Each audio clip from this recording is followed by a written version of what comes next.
Pourquoi ne pas avoir choisi la Pologne, le Bélarus ou la Moldavie? Nous venons d'arriver dans votre pays. Nous ne vous avons rien fait de mal. Mais la Russie, si. Ce n'est peut-être pas votre faute, mais vous auriez dû rester là-bas.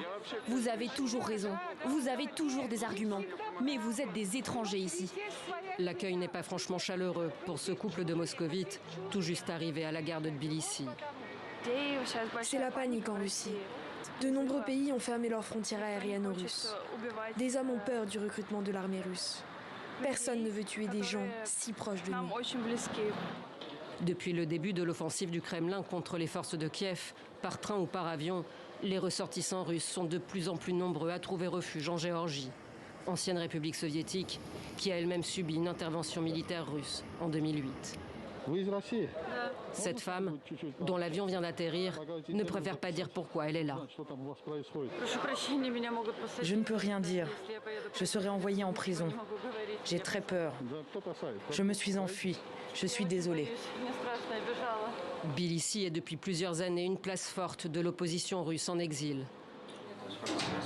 Ce tout petit bar du centre-ville est l'un des lieux de rendez-vous des russophones de la capitale géorgienne. Au mur, face au drapeau de la Géorgie, celui de l'Ukraine, bien en évidence. Denis Siniakov, un russe marié à une Ukrainienne, est fraîchement arrivé de Moscou.